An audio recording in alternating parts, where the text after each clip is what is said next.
हम लोग आज भगवत गीता के 12वें अध्याय की चर्चा को आगे बढ़ा रहे हैं। श्लोक क्रमांक 2। पहले श्लोक में अर्जुन ने प्रश्न किया कि जो लोग सीधे आपकी पूजा करते हैं, अपने मन को सीधे आपके मतलब विग्रह में लगाते हैं, वह श्रेष्ठ हैं या वह लोग जो लोग निर्विशेष ब्रह्म की उपासना करते हैं या आत्मा का अनुभव प्राप्त करना चाहते हैं। तो भगवान सीधे उत्तर देंगे। उस सीधे उत्तर को हम सुनने का प्रयास करते हैं। मेरे पीछे एक भक्त माइक पे बोलिए। हर बार प्रश्न होता है कि माइक कहाँ है, तो यस, मेरे पीछे बोलिए। श्री भगवान वाच मय्यावेश्य मनो ये मां नित्ययुक्ता उपासते श्रद्धया परयोपेता ते मे युक्ततमा मतः। तो उत्तर तो बहुत स्पष्ट है। श्री भगवान वाचा मतलब श्री भगवान ने कहा, मयि आवेश्य मनो ये माम, मयि आवेश मुझ में ही जो अपने मन को आवेशित करते। कैसे आवेशित करते हैं? श्रवण, कीर्तन, पूजन, सेवा, इसके द्वारा विभिन्न क्रियाओं के द्वारा लगातार अपने मन को उसमें अभिनिविष्ट किए रहते हैं। ये समझ में आए? पहले शब्दों का बहुत इंपॉर्टेंट है। फिर कह रहे हैं माम नित्य युक्ता उपासते। अब इसके बहुत सुंदर सुंदर अर्थ हैं। देखिए, नित्य युक्त का एक अर्थ है जो नित्य ही युक्त रहते हैं, किसी न किसी रूप में भगवान की सेवा करते रहते हैं। ठीक। एक अर्थ है कि जो नित्य संबंध में भगवान के धाम में जाकर अपने नित्य शाश्वत संबंध से युक्त होना चाहते हैं और इस प्रकार से वे उपासना करते हैं। दो अर्थ समझ में आए? They are constantly engaged and they want to be eternally engaged. नित्य के दो अर्थ होते हैं कि नहीं होते हैं? Constant and eternal। तो इस तरह से दोनों ही अर्थ लेके सबको समझना होगा। समझ में आ रहा है? ये नित्य युक्त का समझ रहे हैं कि भगवान के संग अपने शाश्वत संबंध को वापस जागृत करके भगवान के धाम में शाश्वत रहना चाहते हैं, ये उनका साध्य है। और एक अर्थ यहाँ पे साधना के स्तर पे है कि हमेशा ही भगवान की सेवा में लगे रहते हैं। उसका रूप चेंज हो सकता है, कभी मंदिर का मार्जन करना, कभी भगवान के बारे में श्रवण करना, अलग अलग प्रकार से। और ये बहुत रहस्यमय श्लोक है। क्यों? क्योंकि यह आपको भगवान के धाम जाने का सूत्र बता रहा है। ऐसे ही व्यक्ति भगवान को सबसे शीघ्रता से प्राप्त करते हैं। तो क्या दो गुण आप देख रहे हो जो भगवान को सबसे जल्दी प्राप्त करने का साधन है? अपने मन को लगातार भगवान में लगाए रखना, और फैन चला सकते हैं, कोई प्रॉब्लम नहीं। और दूसरा, किसी न किसी रूप से भगवान की सेवा में नियोजित रहना। प्रभुपाद जी एक जगह अपना उसका उदाहरण देते हैं कि देखो, मैं ट्रांसलेशन करता हूं, सुबह उठ के प्रभुपाद ट्रांसलेशन करते थे, फिर उसके बाद मंगल आरती जाते थे, फिर उसके बाद जप कर रहे, उसके बाद क्लास कर रहे। तो सेवा का रूप अंतर हो सकता है। It can be third, fourth should not be there. सेवा का रूप अलग अलग हो सकता है, लेकिन सेवा का सेव्य चेंज नहीं हो रहा है। मैं फिर से रिपीट कर रहा हूं, सेवा का प्रारूप चेंज हो सकता है, लेकिन सेवा, जिसकी सेवा हो रही है वह परिवर्तित नहीं हो रहा है। माया की सेवा का कोई अवकाश नहीं है। अवकाश मतलब छुट्टी, scope. There is no scope for serving माया। और ये आर्ट हमको सीखनी है, क्योंकि कभी कभी हम लोग सोच सकते हैं कि हम सुबह से शाम तक केवल जप करेंगे। ये हरिदास ठाकुर जी के अलावा किसी के लिए संभव है नहीं। बहुत कम लोग ऐसे हैं जो सुबह से शाम तक केवल जप करेंगे। कर सके बहुत अच्छी बात, ऐसे बहुत कम होता है। क्यों? क्योंकि उतनी रुचि नहीं होती। इसको हम आगे भी हम पढ़ेंगे। तो विभिन्न प्रकार से अपने, हमारे मन को थोड़ी वैरायटी भी चाहिए, तो विभिन्न प्रकार की क्रियाएं हमारे पास होनी चाहिए जो विभिन्न समय में की जानी चाहिए, जिसके द्वारा हम भगवान की सेवा में लग सकते हैं। समझ रहे हैं? और ये बहुत सूक्ष्म रूप से समझिए। सुबह का समय मेडिटेशन के लिए बहुत अच्छा होता है, तो उस टाइम जप करिए, भागवत पढ़िए, सुनिए। 10 बजे 9 बजे के बाद रजोगुण शुरू हो जाता है, तो ऐसी क्रिया करिए जो थोड़ा क्रियाशीलता वाली हो। और अगर आप अनुभव कीजिएगा कि अगर हम लोग शाम को क्लास ना करें इस टाइम, तो आपकी चेतना रजगुणी रहेगी, हम सबकी चेतना, हम पढ़ भी नहीं पाएंगे। बहुत कठिन होगा, बहुत कम लोग ऐसे होंगे जो पढ़ पाए। इस समय कीर्तन, आरती, कथा, इस सब का माहौल होता है। आप ये सब अपने जीवन में देख पा रहे हो कि नहीं? इसके द्वारा देखेंगे ना, तो आपको कभी लगेगा नहीं कि ये बाध्यता हो रही। बड़ा सिस्टमेटिक प्रभुपाद ने प्रणाम दिया है। सुबह शाम श्रवण कीर्तन हो और दिन में हम कुछ प्रैक्टिकल सर्विस करें। मेरी बात समझ रहे हैं? आप कहो कि 10 बजे मैं किताब उठाऊंगा, क्या आएगा? नींद, नींद आ जाएगी, तुरंत नींद आएगी। तो इस प्रकार से अपने जीवन को ढाल के चलेंगे तो बड़ी आसानी से ये जो नित्य युक्ता वाली बात आप सीख रहे हैं यहाँ पे, वे अपने जीवन में हम अप्लाई कर पाएंगे। और इसीलिए प्रभुपाद जी बोलते थे, उड़ीसा में ऐसे कहते थे भागवत टुंगी। भागवत टुंगी हुआ करती थी जहां पे अशिक्षित लोग भी शाम को आते थे खेतों से काम करके, फिर भगवान के बारे में सुनते थे। तो इस प्रकार से वे भी भगवान के बारे में कुछ जान पाते थे। समझ रहे हैं मेरी बात? तो ये बहुत प्रैक्टिकल है।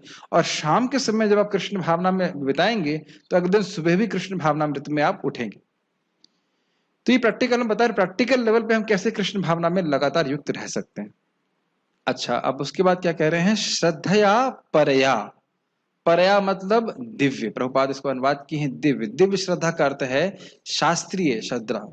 किन शास्त्रों पर श्रद्धा?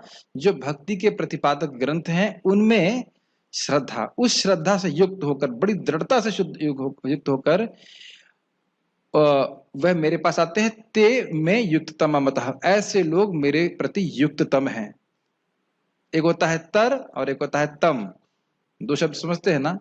तो इसे कहते हैं अधिकतर मतलब थोड़ा अधिक, अधिक से थोड़ा ज्यादा, और अधिकतम मतलब सबसे अधिक।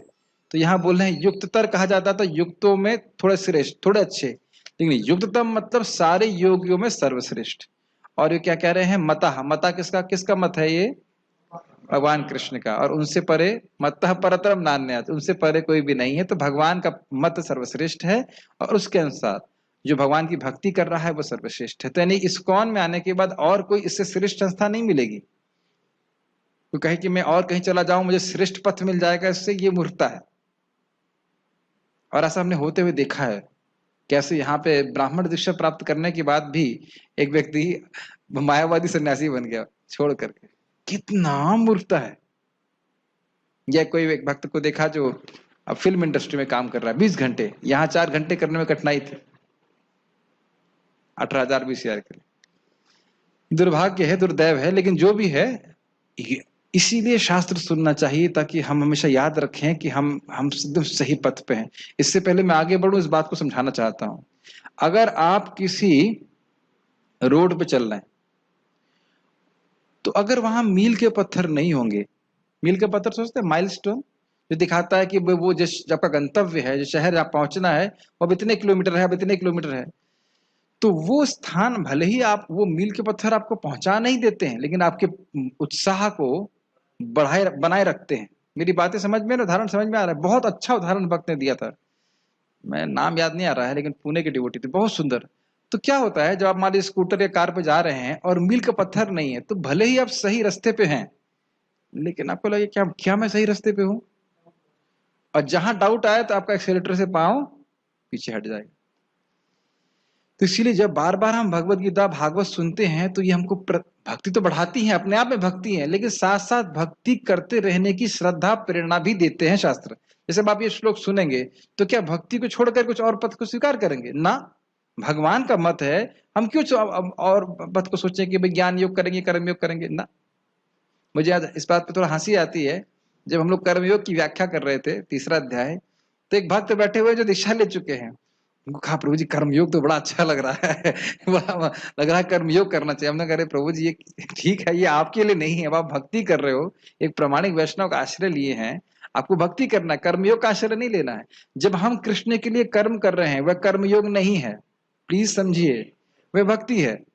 कृष्ण के लिए कर्म करना और कर्मयोग करना अंतर है। कर्मयोग में आपकी नौकरी वोकरी कुछ कर रहे हैं और उसका धन आया, भगवान की सेवा में लगा दिया, दे दिया कुछ, जप नहीं करने का मन, जप नहीं करेगा बंदा। लेकिन जब हम डायरेक्टली भगवान की सेवा कर रहे हैं वह एक अलग चीज है, उसमें उसको कर्मयोग नहीं कहा जाता। हमको उसको आपको हम 9वें अध्याय के श्लोक में बताए थे ना, यद करोषि यदशनासी वाला श्लोक। यस। और जब डायरेक्टली भगवान के लिए क्रिया की जा रही है तो शुद्ध भक्ति। आप मंदिर की आप मार्जन कर रहे हैं तो ये कर्मयोग थोड़ा ना है, ये डायरेक्ट भगवान की भक्ति है। समझ रहे हैं मेरी बात? इस प्रकार से व्यक्ति युक्त रहता है तो ओह मेरा फोन चाहिए होगा, मेरा phone somehow by the mercy of internet it has come। Okay ठीक, आगे से हम पढ़ते हैं। आ गए तो समझ में आया फिर से श्लोक को समझिए, श्लोक बहुत महत्वपूर्ण है। अपने मन को लगाए रखते हैं मतलब इंद्रियों को भी लगाए रखते हैं। एक जगह बैठ के मन लगाने का अर्थ ये नहीं हुआ। और भगवान से अपने संबंध को, शाश्वत संबंध को जागृत करना चाहते हैं, इसलिए यहां भी लगातार भगवान की सेवा में लगे रहते हैं। किस श्रद्धा से? दिव्य शास्त्रीय श्रद्धा से। और ऐसे व्यक्ति युक्ततम होते हैं। ठीक। श्री भगवान ने कहा, जो लोग अपने मन को मेरे साकार रूप में एकाग्र करते हैं और अत्यंत श्रद्धा पूर्वक मेरी पूजा करने में सदैव लगे रहते हैं, वे मेरे द्वारा परम सिद्ध माने जाते हैं। देखिए, क्षमा कीजिएगा, अगर आप पूजा का अर्थ यह सोच रहे हैं कि खाली मंदिर की ऑल्टर में जाके पूजा, वह एक बात है, वैसे कहेंगे अर्चन। और एक और शब्द होता है परिचर्या। तो परिचर्या में मान लीजिए आप ऑल्टर में मान लीजिए नहीं जा सकते हैं, लेकिन आप भगवान के लिए मैंगो लेके आए, तो क्या भगवान के लिए भक्ति है कि नहीं है? समझ में आया कि नहीं आया? जो व्यक्ति कुकिंग कर रहा है वो तो ठीक है, वो सेवा कर ही रहा है। जो आरती में पूजा कर रहा है वह तो पूजा कर ही रहा है। जो सामने खड़ा है कीर्तन गा रहा है, क्या वह भक्ति नहीं कर रहा है? तो पूजन का अर्थ समझ लेना चाहिए। पूजा शब्द एक है, लेकिन उसका अर्थ बहुत व्यापक है। और एक और बात बड़ी महत्वपूर्ण है, द्वापर जनैर्विष्णु पंचरात्रेस्तु केवल है कलयुग तू नाम मात्रे न पूजते भगवान हरि। समझ में आया संस्कृत? द्वापर युग में भगवान की अर्चना करते थे, पूजा करते थे, तो वह तो चल ही रहा है, वह तो करना ही है। लेकिन कलयुग में, कलयुग तू नाम मात्रे न, कलयुग में तो केवल नाम उच्चारण करते मात्र से भगवान हरि की पूजा हो जाती है। इतना शक्तिशाली है। और हम इतने बुद्धू हैं कि हमें समझ में नहीं आता। हम ऐसा क्यों कह रहे हैं? कभी आपने मंदिर में किसी पुजारी को मंगल आरती करते समय सोते हुए देखा है? ऐसे ऐसे ऐसे कर रहा हूं। और आपने कभी भक्तों को जब में ऐसे ऐसे करते देखा है? करें, उसका कहने का अर्थ होता है अच्छा लग रहा है, अच्छा लग रहा है, अच्छा लग रहा है ना? यही होता है, बहुत अच्छा है। हरे नाम हरे नाम हरे नाम केवलम कलव नास्ति ना, यही अर्थ होता है ना? तो यही श्लोक पे विचार करना चाहिए कि मैं केवल जप नहीं कर रहा हूं, मैं भगवान की पूजन में लगा हूं। सोने का कोई अवकाश नहीं है इसमें। ये सब बातें मैं बार बार रिपीट करता रहता हूं ताकि बातें दिमाग में फंसी रहे कि भाई जप में सोना तो नहीं है। बिल्कुल इस मामले में कॉम्प्रोमाइज नहीं करना है। सोना है बेड पे, लेकिन जप में नहीं। मुझे आज भी याद है, बहुत मुझे बार बार बोलने का मन करता है कि मैं एक बार, बहुत पहले की बात है, बहुत पहले की बात है, मैं स्टूडेंट था, मुझे पता नहीं था इतनी बात, मैं सो रहा था जब में, और गेस्ट हाउस में बैठा हुआ था, गेस्ट हाउस के लॉबी में एक बड़े अच्छे सन्यासी, दाढ़ी वाले सन्यासी ना, पर्वत महाराज, वो बड़े स्टाइल से बोले, और प्रभुपाद का फोटो पीछे था, तो अपना डंडा से दिखाते हुए कि मेरे गुरु महाराज ने कहा है, प्रभुपाद जी ने कहा, मतलब या तो सो या तो जप करो, लेकिन दोनों चीज साथ में मत करो। तब से मुझे बड़े प्रेम से समझाया उन्होंने। तो हमेशा ध्यान रखना है इस बात का कि हम पूजा कर रहे हैं, तो मैं खाली पूजा के व्यापक अर्थ को बोल रहा हूँ, चाहे आप नाम जप कर रहे हैं, चाहे भगवान के लिए खाना बना रहे हैं, चाहे आप अर्चन तो कर रहे हैं, वो तो सीधा पूजन है ही। किसी न किसी रूप से भगवान की उपासना कर रहे हैं, और ये एक सामान्य देवोपासना से अलग है। देवता की उपासना होती है, अब देवता अपने घर और मैं अपने घर, लेकिन भगवान की उपासना इस प्रकार से नहीं होती। मन वचन कर्म से भक्त लगातार भगवान की सेवा में लगा रहता है। तुलसी जी की जैसे प्रभु जी टेक केयर करते हैं, क्या भगवान की उपासना है ये? कैसे उपासना है? तुलसी जी की तो पूजा कर रहे हैं, भगवान कहां से आए इसमें? क्योंकि ये तदीय सेवा है भगवान की, समझ रहे हैं ना? कृष्ण और प्रसन्न होते हैं। या आप वैष्णवों को प्रसादम सर्विंग कर रहे हैं, पूजा कर रहे हैं, कहाँ वहां कृष्ण कहाँ दिख रहे हैं आपको? हाँ, तो भक्तों की सेवा कर रहे हैं, तो वह तो और भी ज्यादा कृष्ण को प्रिय लगता है। तो समझ रहे हैं, बहुत व्यापक अर्थ है कृष्ण पूजा का। वैष्णव सेवा, तुलसी सेवा, गाय सेवा, धाम सेवा, ये सब कुछ, और भगवान की सेवा तो है इसे। तो अब अपनी दृष्टि को इस ज्ञान की जो आपने कान से सुना है उसके द्वारा देखने का प्रयास कीजिए कि ये कर्म कृष्ण की पूजा है कि नहीं। अगर है तो उसे करने में कोई संकोच नहीं होना चाहिए। गीता भूषण टीका। अर्जुन के द्वारा इस प्रकार प्रार्थित होकर भगवान अब उत्तर देते हैं। किस प्रकार प्रार्थित होकर? अर्जुन ने बोला था कि कौन लोग श्रेष्ठ हैं, तो इस प्रकार से जब उन्होंने प्रार्थना किया था तो भगवान उत्तर दे रहे हैं, जो भक्त मुझ स्वयं भगवान में, स्वयं भगवान मतलब भगवान कृष्ण, जो देवकी के पुत्र हैं, वह नीलोत्पल श्यामल आदि धर्म से युक्त हैं। इसका अर्थ क्या है? नीलो उत्पल श्यामल, नीलोत्पल मतलब नील कमल, और श्यामल वर्ण के हैं। इस प्रकार के भगवान के जो गुण हैं, अपने मन को निरत करके, निरत मत के करके मतलब मन को लगातार उसमें उस रूप में अभिनिविष्ट करके दृढ़ श्रद्धा के साथ मेरी उक्त लक्षणों से युक्त होकर उपासना करते हैं। देखिए, दृढ़ श्रद्धा का अर्थ भी थोड़ा समझना चाहिए। दृढ़ मतलब अनशेकेबल, जिसको हिलाए ना जा सके। इस पर थोड़ा विचार करना होगा। हिलाने का मतलब क्या है? हिलाने का मतलब यह है कि कोई कठिनाई आई, अरे क्या मैं सही कर रहा हूं, जिसकी चर्चा कर रहे थे, मुझे तो यहाँ कोई सैलरी भी नहीं मिल रही है, मेरा ध्यान कौन रखेगा वृद्धावस्था में। तो ये सब जो है ये श्रद्धा की कोमलता का लक्षण है। दृढ़ श्रद्धा मतलब यह सब विचार बिल्कुल नहीं, कृष्ण की भक्ति के अलावा और कोई अब विकल्प नहीं है। ठीक है। और ये श्रीमद् भागवतम के श्रवण के द्वारा बहुत ज्यादा होता है, भगवत गीता के द्वारा। एक ही बात है, भगवत गीता भागवत हम बार बार सुनते हैं भागवतम भगवत गीता से, तो भक्ति करना ही है, करना ही है, ये एकदम दृढ़ श्रद्धा हो जाती है। और नहीं तो भगवान की कृपा से अगर हम भक्ति में बने रहे, अगर बने रहे तो बहुत लोगों को गायब होता हुआ देखेंगे। समझ में आया? और श्रील प्रभुपाद जी कहते थे इस बात को, don't be surprised who leaves, be surprised who stays. और ध्यान दीजिएगा कि माया लगातार मन में यह संशय उत्पन्न करती रहती है, ये हरिनाम से कुछ होगा क्या, तो काम ही यही है, ये सब कर रहे हो उससे क्या फायदा। प्रभुपाद जी को बोलते हैं, भक्ति कर रहे हो, ए यहाँ क्या चलो, चलो हटो, वो देखो वहां जाके करो, वो देखो तुम पहले जो करते थे वो उसके बारे में क्या सोचा है तुमने।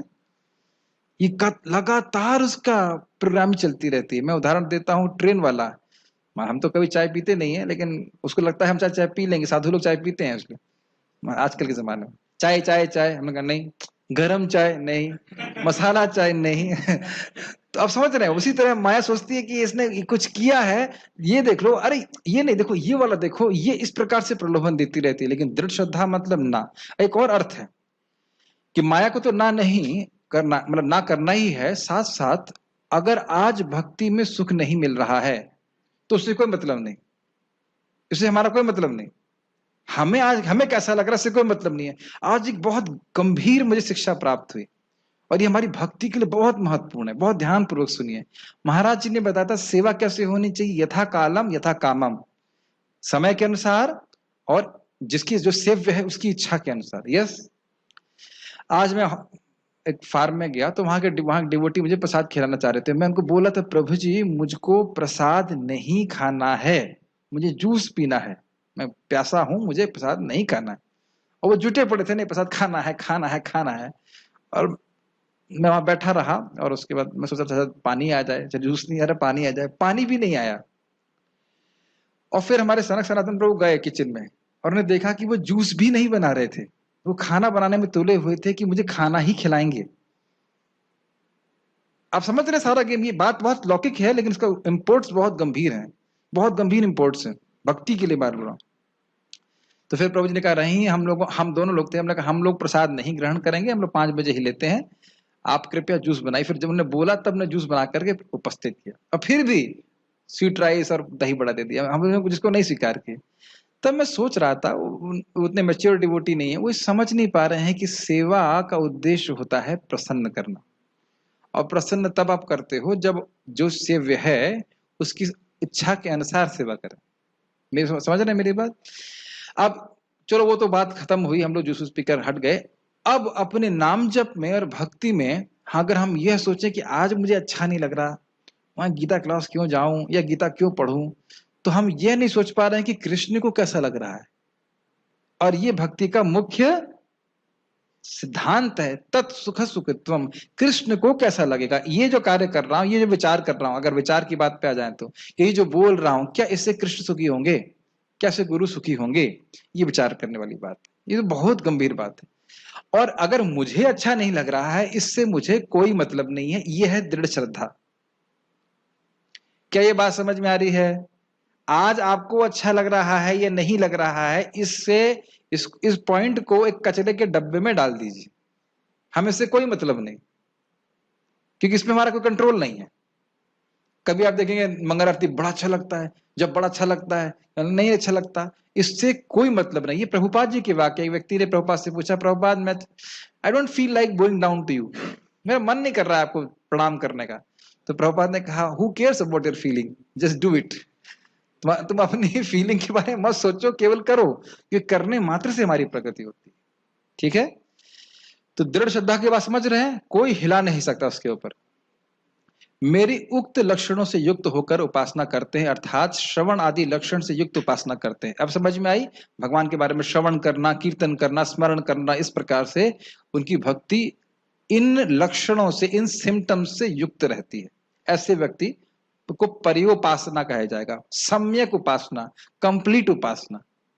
इसको और एक उदाहरण समझिए। बहुत से लोग कहते हैं हम दुर्गा जी के भक्त हैं, उनसे पूछो दुर्गा जी की लीला कितनी पता है तुमको,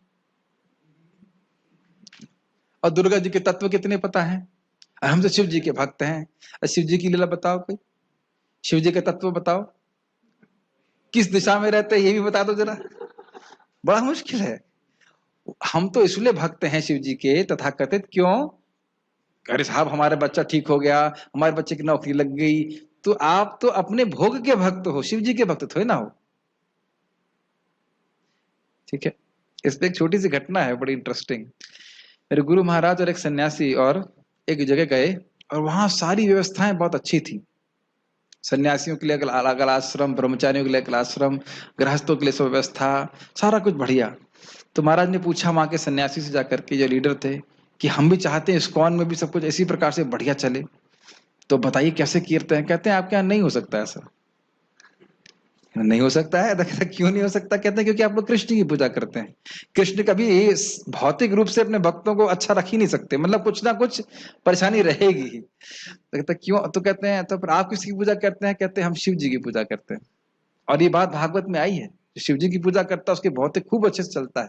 और कहते हैं जितने प्रेम से आप कृष्ण की पूजा करते हैं, अगर आप शिव जी की पूजा करेंगे तो आपका भी भौतिक सब बढ़िया चलेगा। लेकिन हम रहेंगे फिर भी भौतिक जगत में, और कितनी भी भौतिक अवस्था हो अच्छी हो, हम दुखी प्राप्त करेंगे। कृष्ण की भजन करने वाले कृष्ण की प्राप्ति करें। पॉइंट साथ में आ गया, बट पॉइंट यह है कि सम्यक उपासना, मन से, वचन से, कर्म से कृष्ण की सेवा में लगे रहना। ठीक है। अच्छा, वह मेरे साथ नित्य योग की इच्छा करते हैं।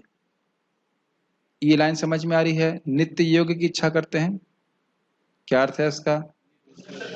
निरंतर सेवा में लगे रहते हैं, एक अर्थ। और दूसरा अर्थ क्या बताया गया था? शाश्वत भगवान के धाम में अपने शाश्वत संबंध को वापस जागृत करना चाहते हैं। वे मेरे द्वारा युक्ततम माने जाते हैं, अर्थात वे सबसे शीघ्र मुझको प्राप्त करते हैं।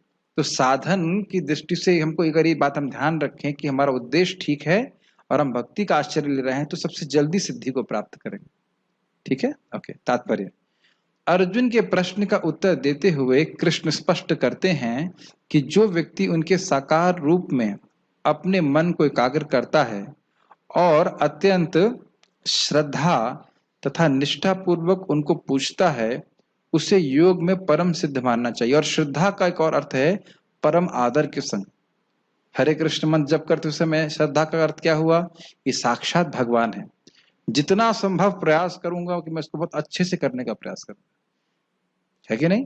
ये बहुत इंपॉर्टेंट बात है। श्री विग्रह श्राद्ध श्रद्धाय सेवन।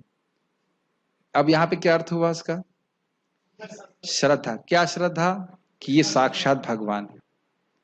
समझ में आ रहा है बात? इस प्रकार से जो इस प्रकार कृष्ण भावना भावित होता है, उसके लिए कोई भी भौतिक कार्यकलाप नहीं रह जाता, क्योंकि हर कार्य कृष्ण के लिए किया जाता है। क्या ये बातें समझ में आई? देखिए, भौतिक कार्यकलाप अगर कुछ होगा तो उसका में भौतिक बंधन भी लगेगा, ये बात समझ में आती है। भौतिक कार्य करेंगे तो भौतिक बंधन लगेगा, लेकिन उसका संबंध अगर कृष्ण से दिख रहा है तो वह मुक्त करने वाला कार्य हुआ कि नहीं? यस। तो फिर उसको करने में झिझक क्यों होगी? बस झिझक तभी होगी जब उसकी कृष्ण से संबंध को हम नहीं देख पा रहे हैं। तब अगर कह दिया जाए कि भाई पब्लिक बाथरूम क्लीन करना है, आप मान लो किसी ब्रह्मचारी को बोल दिया, अरे आप जानते नहीं मैं कितने बड़े परिवार से हूं, कैसे बोल दिया आपने मैं पब्लिक टॉयलेट क्लीन करूंगा? अब अगर किसी के मन में, अभी तक हम घबराइए मत, हम बोलने वाले नहीं है, लेकिन मान लीजिए आपके मन में विचार आ रहा है, तो आप ये नहीं देख पा रहे हैं इसका संबंध कृष्ण की सेवा से है। ये बस समझ में आ रही है? तो कहीं भी हिचक आ रही है तो हिचक से पहले यह क्लैरिफाई कर लीजिए कि क्या इसका संबंध कृष्ण से है या नहीं। उदाहरण, प्रभुपाद जी के एक शिष्य हैं, उनका नाम है गुणार्णवा प्रभु, अभी वो प्लेनेट पे हैं, और वह इस मंदिर के निर्माण कार्य में सीमेंट की बोरियां गिन रहे थे। और प्रभुपाद से पूछे, प्रभुपाद जी मैं सीमेंट की बोरियां गिन रहा हूँ और अन्य भक्त लोग हरे कृष्णा कर रहे हैं। हरे कृष्णा वह भी करते थे और लोग कीर्तन कर रहे, कुछ कर रहे हैं। तो प्रभुपाद जी ने कहा, yes this is pure devotional service, ये शुद्ध भक्ति है, क्योंकि ये सीमेंट की बोरियां वह अपने घर बनाने के लिए नहीं कर रहे हैं। इसका वर्णन हमने 11:55 में सुना था। समझ में आ रहा है ये बात? तो इसी तरह से भी हम लोग सोच रहे हैं हम जनरेटर लेना है। क्यों लेना है? क्योंकि मुझे अपने रूम का एसी चलाना है ना? नहीं नहीं, रूम में ना एसी है ना एसी चलाना है। पॉइंट इज कि हम इसे किस प्रकार से गायों की सेवा ठीक से कर सकते हैं, अन्यथा हमारा जनरेटर से कोई संबंध नहीं। कितना एमबीपीएस आ रहा है हमारा कोई मतलब नहीं, लेकिन क्लास ब्रॉडकास्ट करनी है, भगवत गीता का प्रचार करना है तो बहुत मतलब है। क्या बातें समझ में आ रही हैं? ये बहुत समय लगेगा समझने में। अरे प्रभु जी ये तो माया है, अरे ये तो मैनेजमेंट है, तो ये है तो वो है। युधिष्ठिर महाराज पूरे विश्व का राज लिए, परीक्षित महाराज पूरे विश्व का राज लिए, क्या वैराग्य नहीं था उनको? But the point is Krishna की सेवा करे वो स्वीकार कर, ये समझना इंपॉर्टेंट है। निर्बंध कृष्ण संबंधी श्लोक तो कई बार सुना है, इसको अप्लाई करना सीखना होगा। ठीक है, जैसे आज एक भक्त ने फिर एग्जाम्पल लेता हूँ कि भाई उन्होंने सेवा लिया है, भिंडी की सब्जी बनाई, उन्होंने ठीक से नहीं बनाई, तो मुझे दूसरे भक्त ने भिंडी की सब्जी खिलाई, तुरंत मैंने कहा आप इसको सिखाइए। अब केवल इसलिए नहीं कि मुझे भिंडी सब्जी खराब लगी, नहीं, भक्तों को अच्छी सेवा होना चाहिए। तो ये भक्ति करते हैं तो हर चीज का कनेक्शन आपको कृष्ण की सेवा से मिल जाता है। Does it make sense? ये मेरे संग नहीं हो रहा है, सभी के संग होता है। जो लोग भी कृष्ण की सेवा करते हैं, नाम जप करते हैं, वो हर कर्म को कृष्ण से कनेक्ट करना सीख देते हैं। और अगर कृष्ण से कर्म संबंधित नहीं है ना, वो नहीं करना, हमें उससे मतलब नहीं। Does it make sense? मैं अपने जीवन के उदाहरण इसलिए दे रहा हूं, मैं ये नहीं कह रहा शुद्ध भक्त हूं, लेकिन ये अपने जीवन में होते हुए देखा। मुझे जब कृष्ण हॉल का शेड बनाना था जिसमें कोई पिलर नहीं था, तो जब भी दिल्ली जाते तो सारे शेड देखता रहता था मैं, वो शेड इतना बड़ा है, वो शेड ऐसा है, वैसा शेड बनाएंगे। तो इस प्रकार से आप भले ही भौतिक चीजें देख रहे हैं, लेकिन उनका संबंध कृष्ण से देख पाते हैं। बहुत बहुत प्रैक्टिकल है भक्ति, बहुत अच्छी चीज है। ठीक है, ओके।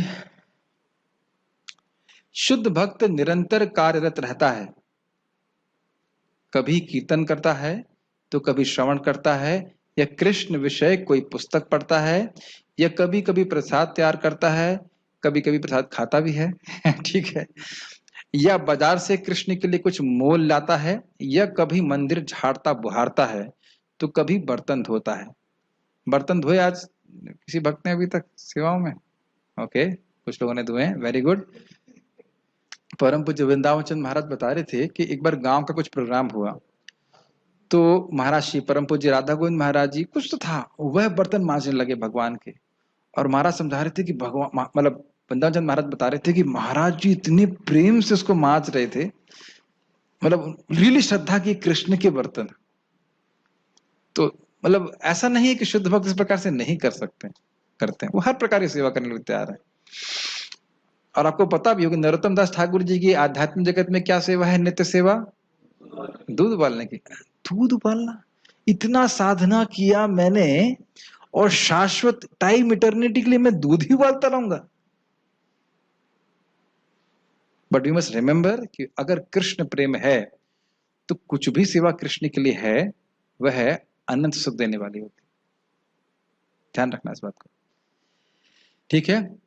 यहां तक कि लक्ष्मियां भी वैकुंठ में झाड़ू लगाती हैं। तो कोई भी सेवा कृष्ण के लिए कर सकते हैं। वह जो कुछ भी करता है कृष्ण संबंधी कार्यों के अतिरिक्त अन्य किसी कार्य में एक क्षण भी नहीं गवाता। ऐसा कार्य पूर्ण समाधि कहलाता है। समाधि मतलब सम्यक धी, आपकी बुद्धि एक निष्ठ भाव से लगी है, चाहे मैं कोई भी सेवा करूं वो कृष्ण की सेवा के लिए होना चाहिए। और प्रैक्टिकल टर्म्स में इस्कॉन का डिवोटी होने के नाते हर व्यक्ति को सोचना चाहिए कि मेरे कार्यों के द्वारा कैसे कृष्ण भक्ति का प्रचार बढ़ेगा। ये मुख्य, ये कृष्ण को सबसे अधिक सुख देता है, क्योंकि भगवान कृष्ण की केवल एक ही चिंता है कि कैसे अन्य एक जीव और भगवान की भक्ति की तरफ आ जाए, मेरी मतलब कृष्ण की भक्ति की तरफ आ जाए। और प्रभुपाद जी कहते हैं तात्पर्य में कि कृष्ण इसको अपनी विजय मानते हैं। अगर कोई भी जीव भगवान की भक्ति की तरफ उन्मुख होता है तो कृष्ण उसको अपनी विजय मानते हैं। और मैं कई बार उसको बोला करता हूं, भगवान सृष्टि करते हैं तो आपकी कुछ मदद लिए थे। सचिन कुछ पूछा था, मदद करी थी, डोनेशन लाओ, ईंट लाओ। हम लोग कहाँ थे तब? सो रहे थे, पता क्या नहीं थे, सो रहे थे सो रहे थे, महाविष्णु के अंदर सो रहे थे। तो बिल्कुल सांस लिया था और सांस छोड़ दिया, उसी से सारी सृष्टि हो गई। तो वहां कोई सेवा नहीं मांग रहे हैं। लेकिन भगवत गीता जब बोल रहे हैं तो कह रहे हैं कि यह जो उपदेश दूसरों को देता है ये सबसे अधिक प्रिय है, क्योंकि इस ज्ञान के द्वारा जीव अपने संबंध को भगवान से समझ करके भक्ति करता है और भगवत प्राप्ति कर लेगा। तो हर भक्त का ये कर्तव्य है, मैं तो निवेदन ही कर सकता हूँ, भगवान भी निवेदन ही कर रहे हैं कि इस ज्ञान को ठीक से समझें और लोगों के पास पहुंचाने का प्रयास करें। ठीक है, तो समझ में आ रहा है किस प्रकार से भगवान की भक्त ही सर्वश्रेष्ठ हुए। अब तीसरे चौथे श्लोक को हम लोग ले पाएंगे 20 मिनट। ठीक है, प्रयास करते। भगवान बताएंगे कि कौन लोग हैं जो हीन हैं, उनके वर्णन करेंगे। मेरे पीछे माइक पे बोलिए।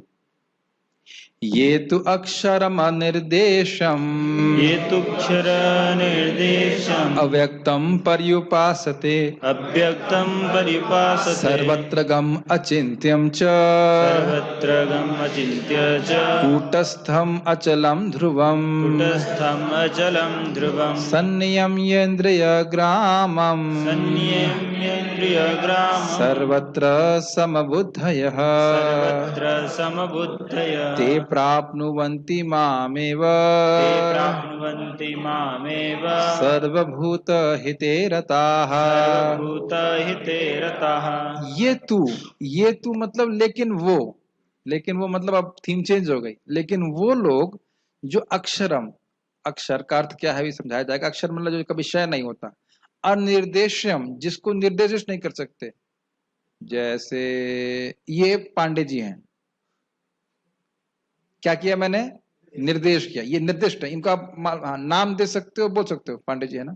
अब मैं कहूं ये आत्मा है, कौन सी आत्मा किसकी बात कर रहे हो? यही बात बोल रहे हैं। जैसे आप यहाँ पांडे जी हैं, हमारे प्रेम कृष्ण प्रभु हैं, पीताम्बर प्रभु हैं, तो सबको आप नाम देख करके निर्दिष्ट कर सकते हो। लेकिन कहो कि ये आत्मा और वो आत्मा और ये आत्मा, तो कौन सी आत्मा की बात कर रहे हैं? तो आत्मा को निर्दिष्ट नहीं किया जा सकता, इसलिए कह रहे हैं अनिर्देश्यम।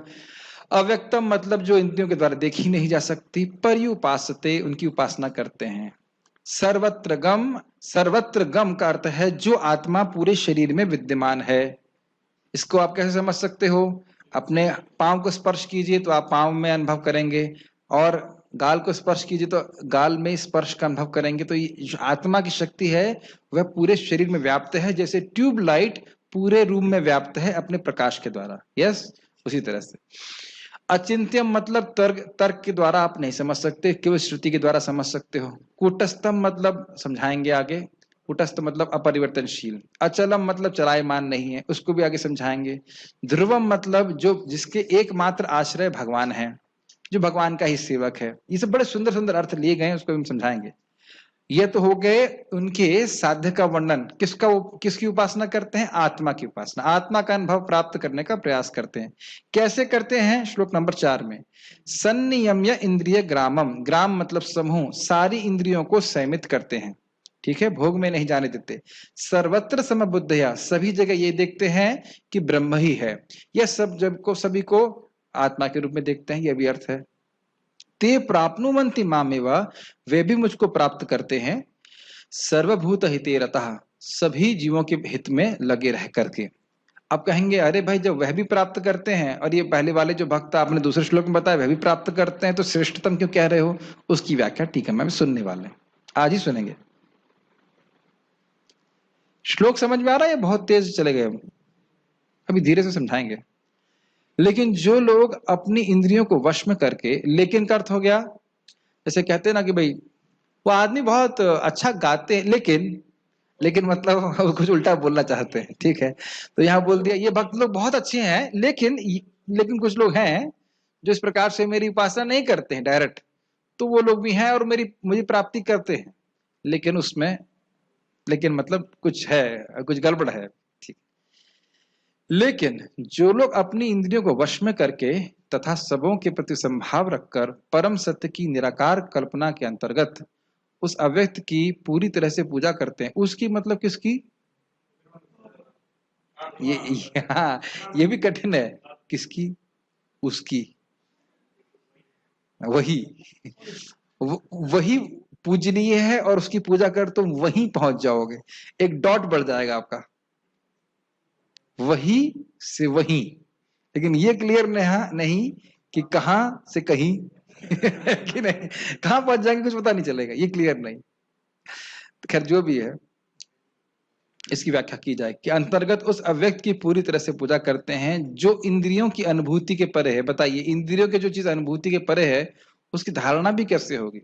और अब भक्ति में कितना स्पष्ट है, सब कुछ इंद्रिय गोचर है। हरे कृष्णा, भगवान का नाम, भगवान का विग्रह है, देख सकते हैं आंखों से, प्रसाद जीभ से खा सकते हैं, कान से भगवान के बारे में सुन सकते हैं। कहाँ कठिनाई है? कोई कठिनाई नहीं है। लेकिन जो इंद्रियातीत विषय है उसको समझना तो बड़ा कठिन है। सर्वव्यापी है। सर्वव्यापी का अर्थ शरीर में पूरी तरह व्याप्त है, अकल्पनीय है, अपरिवर्तनीय है, अचल तथा ध्रुव है। वे समस्त लोगों के कल्याण में संलग्न रहकर अंततः मुझे प्राप्त करते हैं। गीता भूषण टीका। जो मेरी उपासना नहीं करते हैं अपितु आत्मा का अनुभव प्राप्त करने का प्रयास करते हैं, वे भी मुझको प्राप्त करते हैं, परंतु बहुत काल और बहुत क्लेश उठाने के बाद। दो बात ध्यान देने वाली है। पहली बात कि इनका साध्य क्या है, फर्स्ट साध्य क्या है? आत्मा का अनुभव प्राप्त करना। उसके लिए जो साधन बताए जो कर रहे हैं, और उस पहले आत्मा का अनुभव प्राप्त करेंगे, फिर परमात्मा का अनुभव प्राप्त करेंगे, फिर भगवान के पास जाएंगे। तो पहली बात तो स्टेप बाय स्टेप हुआ, एक चीज ये हो गई। दूसरा, यहाँ एक दो कठिनाइयां हैं। भक्तों को कोई क्लेश नहीं उठाना होता, और भक्त लोग भगवान को बहुत जल्दी प्राप्त करते। इसको भगवान आगे के श्लोकों में बोलने वाले हैं। अचिरात पार्था, बहुत जल्दी नहीं लगेगा, मैं उनको अपने पास लेके आऊंगा। दूसरा कि क्लेश बहुत कम है। अब उन लोगों के संग क्या है, क्लेश बहुत अधिक है और टाइम भी बहुत अधिक लगता है। जैसे अगर आपको यहां से दिल्ली पहुंचना हो तो किस दिशा में जाना पड़ेगा? किस दिशा में जाना पड़ेगा? गूगल मैप्स देखते, उत्तर दिशा में जाना होगा, ठीक है। और उत्तर ना जा करके, उत्तर जाएंगे कि वेस्ट जाएंगे? वेस्ट ज्यादा उत्तर सही, वेस्ट उत्तर सही, वेस्ट जाएंगे। अब आप वेस्ट ना जा करके ईस्ट में चलिए। यहां से जाइए आप बांग्लादेश, और बांग्लादेश से और म्यांमार, बर्मा, बर्मा से आगे जाकर जापान, जापान से फिर अमेरिका, और अमेरिका से घूम करके, तैर के, खा पी करके, जो भी, अब फिर अब दिल्ली पहुंचे। तो दिल्ली पहुंच जाएंगे कि नहीं? पहुंच जाएंगे, सही बात है। लेकिन क्या सही तरीका है? यही बात,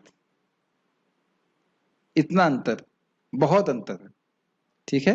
तो क्लेश भी अधिक लगा, समय भी बहुत लगा, हो सकता है बीच में कोई शार्क भी खा जाए। उसी प्रकार भक्ति के पथ में तो कोई कठिनाई नहीं है। भक्ति के पथ सीधे भगवान की सेवा में नियोजित करता है जीव को। यह पहले कहे गए भक्तों से हीन है। पहले कहे मतलब दूसरे श्लोक में जब भी बात हुआ था उससे। यह 3 श्लोकों में कहा जाएगा, अर्थात 3, 4 और 5 में। जो पहले अपनी ही आत्मा की उपासना करते हैं उन्हें बहुत क्लेश उठाना पड़ता है।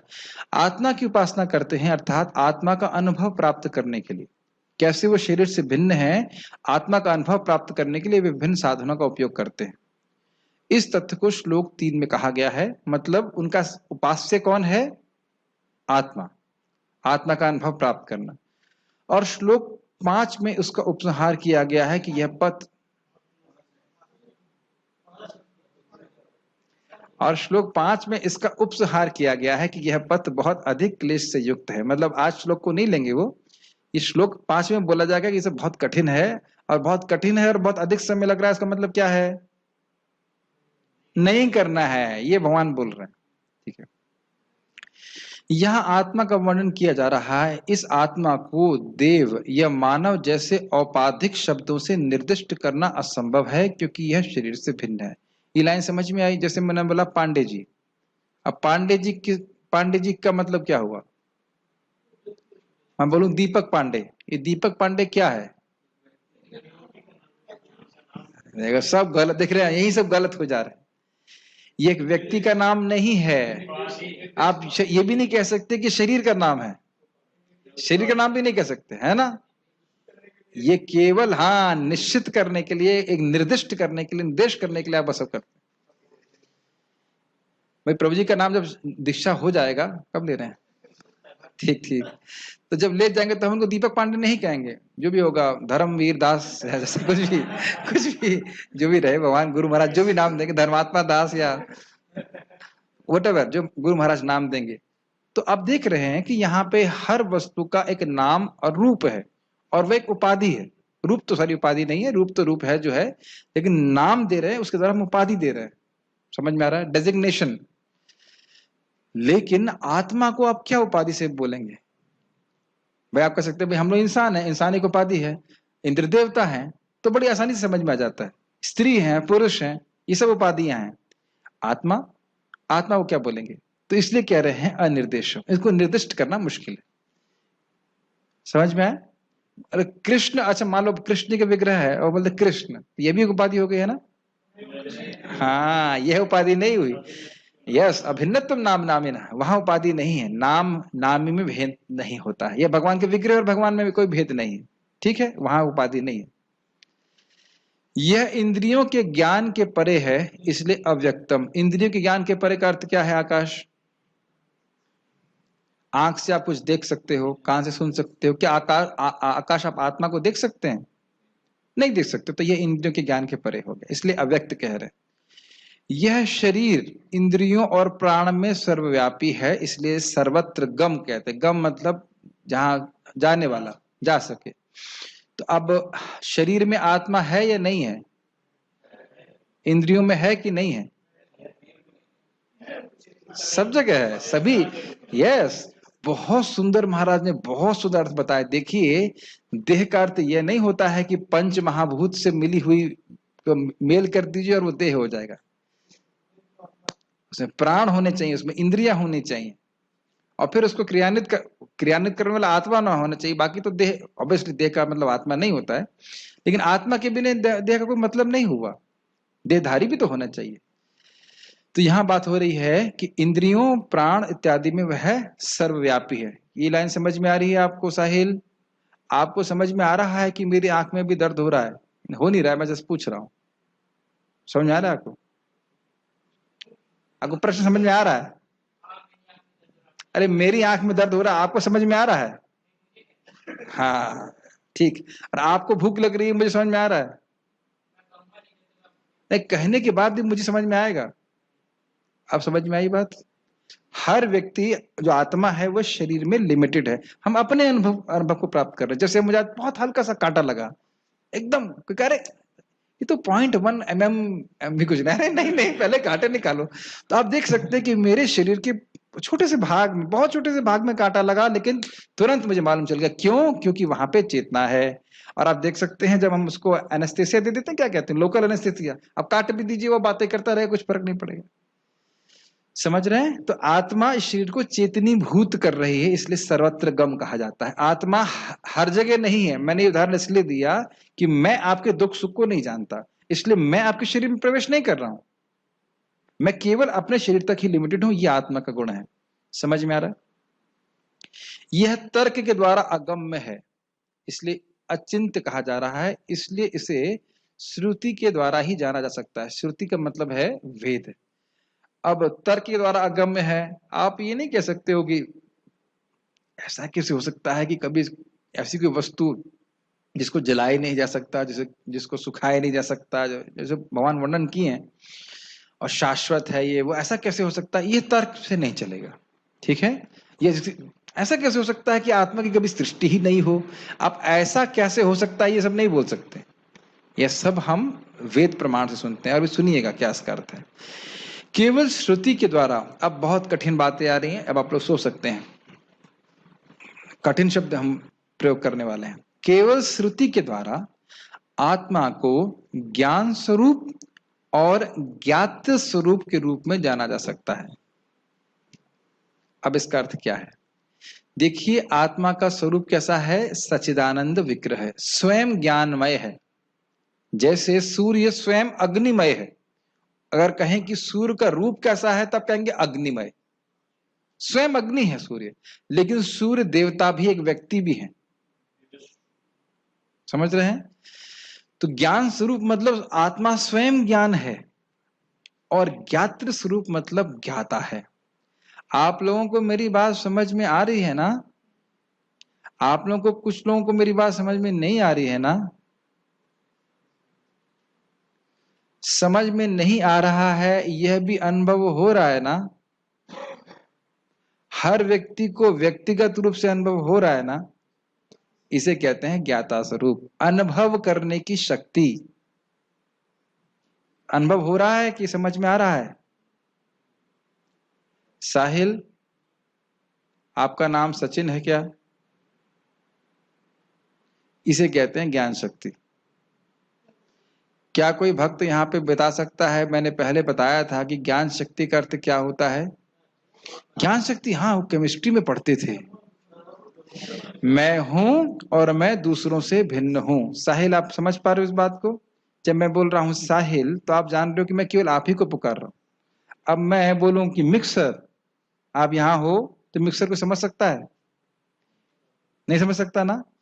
तो न तो मिक्सर ये समझ सकता है कि मैं साउंड मिक्सर की बात कर रहा हूं, ना कि ग्राइंडर मिक्सर ग्राइंडर की बात कर रहा हूं, और ना मिक्सर ये कह सकता है कि मैं अन्य से भिन्न हूं। आप साहिल समझ सकते हो? इसे कहते हैं आत्मा की ज्ञान शक्ति। तो ये हो गया ज्ञात्र स्वरूप यानी ज्ञाता स्वरूप, और स्वयं उसका ज्ञान ज्ञान स्वरूप है। ठीक है, नोट, ज्ञान स्वरूप अर्थात जो स्वयं ज्ञान है, हाँ? ज्ञात्र स्वरूप अर्थात जो स्वयं और अन्य को जानने वाला है। आप समझ में आ गई बात? ठीक। ये शब्द बड़े अच्छे अच्छे हैं, और इस पर कई बार लोग प्रश्न करते हैं इसका मतलब क्या है, तो टीका से समझ में आ रहा है। कूटस्थ अर्थात यह सर्वदा अणु स्वरूप एक रस रहता है। मतलब आत्मा का साइज कितना होता है? बाल के अग्रभाग के 10,000वें हिस्से के बराबर। और एक रस मतलब इसमें कोई परिवर्तन नहीं आता। बहुत ध्यान देने वाली बात है। काम, क्रोध, लोभ, मोह, माद, मत्सर ये आत्मा को स्पर्श भी नहीं करते हैं। ये केवल मिथ्यांकार के कारण हम इससे प्रभावित हो रहे हैं। अनर्थ उपशमो साक्षात भक्ति योगम अधोक्षजे लोकस्य जानतः लोकस्य जानतः चक्रे सात्वत संहिताम। ये जो अनर्थ है, ये तो केवल एक, जैसे दूध के ऊपर मलाई रहती है ना, वैसा ऊपर ऊपर से, आत्मा का कोई संपर्क नहीं है इससे। तो उसी प्रकार से एक रस रहता है, इसे सच्चिदानंद विग्रह ही है। लेकिन भगवान की अचिंत अविद्या शक्ति के द्वारा हमारा सुख छुपा हुआ सा है, खत्म सा है। अचलम अर्थात ज्ञान स्वरूप और ज्ञात्र स्वरूप होने के कारण ये चलन रहित है। मुझे पता है कि थोड़ा कठिन हो रहा है, लेकिन शब्दों का समझना होगा। अचलम मतलब जैसे ज्ञान चलता नहीं है, ज्ञान रहता है, ज्ञान होता है, ज्ञान कहीं मूव नहीं करता है। क्या ये बातें समझ में आ रही हैं? इसलिए क्योंकि ये ज्ञान स्वरूप है, इस कारण से ये अचल है। और ज्ञात्र स्वरूप मतलब हमेशा यह ज्ञाता रहता है, अनुभव करता है। गहरी नींद में भी हम अनुभव कर रहे होते हैं, ध्यान दीजिएगा। गहरी नींद में भी हम अनुभव करते हैं, क्योंकि गहरी नींद से उठने के बाद हम कहते हैं हमको बहुत अच्छी नींद आई। Even then the soul is conscious. इससे बड़ी गुह्य बातें हैं, हम खाली टच कर रहे हैं पॉइंट्स को बस। नोट, बहुत कठिन हो रहा है या प्रोसेसर अभी चल रहा है? ठीक है। ज्ञान केवल होता है, उसमें कोई चलनशीलता नहीं होती। ज्ञान केवल होता है मतलब ज्ञान केवल एग्जिस्ट करता है, हाँ मैं जानता हूं, उसमें कोई आप मूवमेंट नहीं होता है, ये बात बोल रहे हैं। इसलिए बोल रहे हैं अचलम। ज्ञाता होने के कारण आत्मा शरीर से भिन्न है, जिसमें चलनशीलता रहती है। चलनशीलता रहती है मतलब शरीर पूरी तरह परिवर्तित होता रहता है, बार बार, हर समय हर क्षण परिवर्तित हो रहा है, और आत्मा केवल अनुभव कर रहा है। क्या आप ये अनुभव कर रहे हैं कि आप केवल अनुभव कर रहे हैं? Actually we are only observing the changes of the body. केवल शरीर के परिवर्तन को देख रहे हैं। एक हफ्ते में परिवर्तन देखेंगे ना, कि बाल कटवाना है, फिर शेव कर लेंगे, अरे हाँ अब शेविंग हो गया। तो प्लीज ध्यान दीजिएगा, जिसने शेविंग कराई वह व्यक्ति अचल है। शानु प्रभु समझ में आ रहा है कि नहीं? जिसने सुबह सुबह डांट खाई, क्या वही व्यक्ति है? जिसने डांट दी, क्या वही व्यक्ति है? शानु, यस। आप समझ में आया आपको बात? मैं तो प्रेम करता हूं, उसे थोड़ा बोल रहा था। क्या ये बातें समझ में आ रही हैं? साहिल, आप कहां से हैं? हरियाणा में कहां से हैं? फतेहाबाद। तो आपको अनुभव है ना कि कुछ समय पहले आप फतेहाबाद में थे, कुछ समय पहले आप फतेहाबाद में थे, ये अनुभव है, और अब आप वृंदावन में है, ये अनुभव है हो रहा है। तो ये अनुभव पर अनुभव करने वाला व्यक्ति एक ही है कि नहीं? ये बात समझ में आई कि नहीं आई? फतेहाबाद की सराउंडिंग चेंज हो गई, वृंदावन की सराउंडिंग चेंज हो गई, लेकिन यहाँ पे भी आप वराहघाट से उठ के यहाँ पे आए तो आसपास के परिवेश का अनुभव आप चेंज कर रहे हो, वो सब परिवर्तनशील है कि नहीं? लेकिन आप वही रहे कि नहीं? नहीं समझ में आ रहा? माता जी आपको याद है कि आप कभी एक बार खूब बढ़िया से चल लेती थी और अभी चलने में कठिनाई आ रही है, तो क्या आप अपने शरीर के परिवर्तन को देख रही हैं? आप वही व्यक्ति हैं कि नहीं? मैं अपनी मां को बोल रहा हूं। याद आता है कि नहीं आपको? क्यों भाई, सबको समझ में आ रहा है कि नहीं आ रहा है? जैसे मैंने अपनी बहन को बोला, मुझे याद है मैंने 2 साल में तुमको ताला मारा था। है? तुमने ताला मारा था? मुझे कैसे याद है, वह शरीर तो गया। क्या मैं मर गया हूं? गलत। मेरी उम्र इस शरीर में हो गई 38 साल, दैट मीन्स डिवाइडेड बाय 7, 5 बार मर चुके हैं। शरीर का परिवर्तन को तो मरना कहते हैं, 5 बार मर चुके हैं। प्रभुपाद इस बात को बोलते हैं 5 टाइम्स, और कोरोना से डर रहे हैं, जो भी है। तो मैं खाली इस बात की व्याख्या कर रहा हूं कि आत्मा अचल है। क्या ये समझ में आ रहा है? एज एन ऑब्जर्वर वे ऑब्जर्व कर रही है अपने आसपास के परिवेश के परिवर्तन को। पीताम्बर प्रभु समझ में आ रहा है कि नहीं आ रहा? ठीक, ये बहुत अद्भुत बात है, क्योंकि अपने मन में जो कुछ भी चल रहा है उसको ऑब्जर्वर बन जाइए, उसके पार्टिसिपेंट मत बनिए, उसको म्यूट कर दीजिए। समझ रहे हैं? नहीं समझ में आ रहा? मैं इसको रोज रोज क्यों बोल रहा हूं? क्योंकि प्राय साधकों की यही सब झमेला रहता है। प्रभु जी आज अच्छा नहीं लग रहा है, आज मन में बड़े प्रभु जी बड़े बड़े विचार आ रहे हैं, मैं ये बड़ा पतित हूं। अरे तुम कुछ नहीं हो, तुम कुछ से कोई मतलब नहीं है, कोई मतलब नहीं। अपनी तुम जप करते रहो, भक्ति करते हो, प्रसाद खाते रहो, तुम कृष्ण के हो, ये याद रखिए, हम कृष्ण के हैं।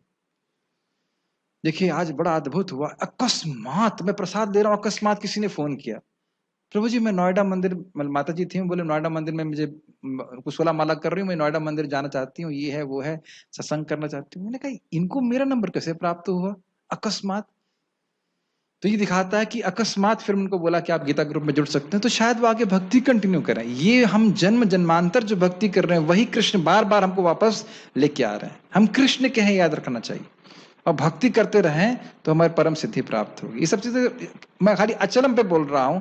हमारा जो अभी आगे भी शब्द आने वाला है, हमारा संबंध भगवान से नित्य है और उसी की तरफ हमें अग्रसर होना है। ध्रुवम अर्थात आत्मा की एकमात्र शरण परमात्मा है, तो इस प्रकार से स्थिर है। ये बहुत सुंदर अर्थ है। देखिए, जीवेर स्वरूप होए कृष्णेर नित्य दास, यह स्थिति, यह वास्तविकता, यह कभी परिवर्तित नहीं हो सकती। यही बात यहाँ पे ध्रुवम पे बोली जा रही है। वैसे तो इस प्रकार से व्याख्या नहीं की जा रही है, लेकिन परमात्मा ही उसकी एक शरण है। अर्थात आत्मा जब तक भगवान की सेवा में नहीं स्थिर होती तब तक वह कभी संतुष्ट नहीं हो सकती। जैसे मछली पानी के बिना संतुष्ट नहीं हो सकती। बहुत सुंदर अर्थ लगा मुझे ध्रुवम का। अब इस अक्षर आत्मा की उपासना की विधि को संनियम या श्लोक से कह रहे हैं। इंद्रियों के समूह अर्थात श्रोत्र आदि इंद्रिय वृंद को शब्दादि विषयों के व्यापार से वे प्रत्याहृत कर लेते हैं। इसका अर्थ क्या है? इसका अर्थ यह है कि कान हमेशा भौतिक वाइब्रेशन सुनना चाहता है, आंखें हमेशा भौतिक रूप देखना चाहती हैं, नाक कुछ भौतिक सूंघना चाहता है। तो अब ये लोग भगवान की सेवा तो डायरेक्ट अभी नहीं कर रहे हैं, लेकिन इन विषयों से अपने को खींचने का प्रयास करते हैं। तो इंद्रियां जो बाहर जा रही हैं वो अब थोड़ा अंदर की ओर मुड़ने लगती हैं, तो आत्मा का दर्शन करने में संभव हो पाता है।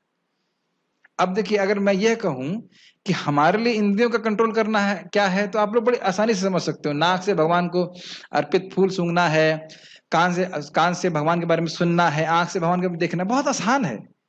और यह लोग क्या करते हैं यह समझना बड़ा कठिन है। क्या लोग ऐसा कैसे हो सकता है? देखे ही नहीं कहीं, कान से कहीं सुने ही नहीं, ऐसे क्या होगा?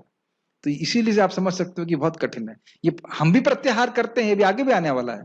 हम भी भोगों से हटा करके अपने चित्त को भगवान में लगाते हैं, लेकिन हमारे सामने एक विषय है और इन लोगों के लिए विषय कुछ भी नहीं है। ये बड़ा कठिन हो जाता है इसमें। और मित्र, शत्रु व उदासीन आदि में समबुद्धि रखते हैं।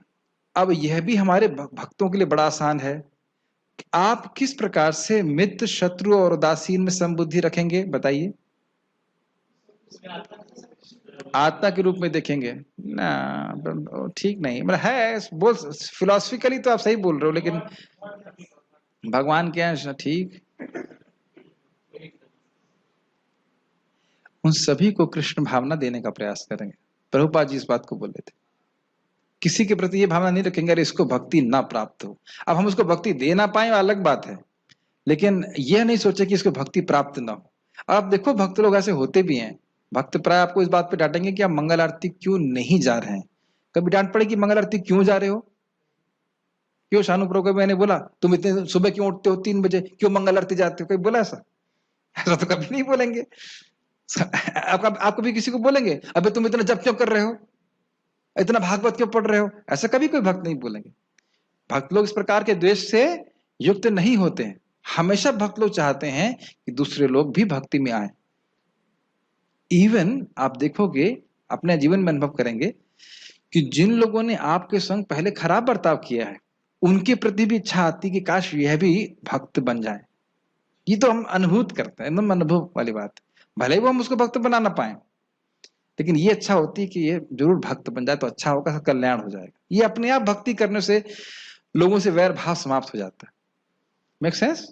तो ये भी हमारे लिए आसान है, ये भी बहुत आसान है, और अन्यथा ये बहुत कठिन है। ठीक है, या फिर यह अर्थ है कि सभी चेतन अचेतन वस्तुओं में ब्रह्म का अधिष्ठान ही देखने के कारण वे किसी भी वस्तु के प्रति द्वेष से शून्य हो जाते हैं और वे सभी जीवों के उपकार करने में संलग्न होते हैं। मतलब वो देखते हैं सर्व खलु इदं ब्रह्म, इस प्रकार से अभ्यास करते हैं। अब क्या हो रहा है देखिए, इस प्रकार अपनी आत्मा के अनुभव के बाद वे अंततः मेरी भक्ति में युक्त होते हैं, जिसमें वे अपने कर्मों को मुझको समर्पित करते हैं। यह भक्त भी मेरे महा ऐश्वर्य प्रधान रूप को प्राप्त करते हैं, इसमें कोई संशय नहीं है। अब इसको हमने लाल में क्यों किया? देखिए प्रभुपाद जी अपने अनुवाद में लिखे हैं वे अंततः मुझको प्राप्त करते हैं। अनुवाद अगर आपको देखिएगा वापस से, अंततः का अर्थ हुआ भगवान को तो प्राप्त करते हैं, लेकिन बहुत समय के बाद, पहले आत्मा का अनुभव, फिर परमात्मा का अनुभव, फिर भगवान का अनुभव। और आप जानते हो कि ऐसे व्यक्ति को भी भगवान का एकदम क्या कहते हैं उसको, नैकट्य निकटता प्राप्त नहीं होती है। जो 4 प्रकार के रस होते हैं ना, दास्य वात्सल्य साख्य, वैसा प्राप्त नहीं हो पाता है। भगवान के महाशौर्य प्रधान रूप को देखता है और उसमें सेवा कुंठित रहती है। सेवा रहती है लेकिन थोड़ा संकोच रहता है सेवा करने का। तो इसलिए वह उपलब्धि प्राप्त नहीं होती है जो उस भक्त को प्राप्त होती है जो सीधे भगवान की भक्ति करता है। इसलिए हमको इस पथ पे नहीं प्रवृत्त होना चाहिए। ये समझ में आ गई बात? ठीक। नोट, यह भगवत अर्पित कर्मों का उल्लेख है। यह श्रील बलदेव जी के द्वारा कहा गया है क्योंकि भगवान की प्राप्ति के लिए भगवान की पूजा होना आवश्यक है। एक सनिष्ठ भक्त ज्ञान और योग आदि के बाद भक्ति करता है और भगवान के महा ऐश्वर्य प्रधान रूप की सेवा प्राप्त करता है। स्पष्ट समझ में आ गया? कर्मयोग, ज्ञान योग, अष्टांग योग, भक्ति योग, Krishna, not Krishna but Vishnu in opulent form. ठीक। तात्पर्य, जो लोग भगवान कृष्ण की प्रत्यक्ष पूजा न करके अप्रत्यक्ष विधि से उसी उद्देश्य को प्राप्त करने का प्रयत्न करते हैं, वे भी अंततः श्री कृष्ण को प्राप्त होते हैं, लेकिन कृष्ण के किस रूप को? महा ऐश्वर्यशाली रूप को। गोलोक की प्राप्ति नहीं कर पाए। अनेक जन्मों के बाद बुद्धिमान व्यक्ति वासुदेव को ही सब कुछ जानते हुए मेरी शरण में आता है। क्या श्लोक है? बहुनाम जन्मनाम अंते ज्ञानवान माम प्रपद्यते वासुदेव सर्वमिति स महात्मा दुर्लभ। बहुत जन्मों के अभ्यास के बाद वह समझ लेता है कि वासुदेव ही सब कुछ है। प्रभुपाद जी कहते हैं बहुत जन्मों के अभ्यास के बाद भी हो सकता है। और आप गुरु के मुख से सुने, प्रभुपाद के मुख से सुने कि वासुदेव सब कुछ है और भगवान की सेवा में लग गए तो आपको वही फल प्राप्त हो गया। यही बात। जब मनुष्य को अनेक जन्मों के बाद पूर्ण ज्ञान होता है, ध्यान दीजिएगा कि केवल जन्म लेने से पूर्ण ज्ञान नहीं होता है। ये बात समझ में आ रही है? कभी यह भी समझ लें कि भाई हाँ बहुत जन्म ले लेंगे तो ज्ञान हो जाएगा, ऐसा नहीं होता है। साधना कर रहा है तब, लेकिन भक्ति साधना नहीं कर रहा है तो इसलिए थोड़ा समय लगेगा। तो वह कृष्ण की शरण ग्रहण करता है।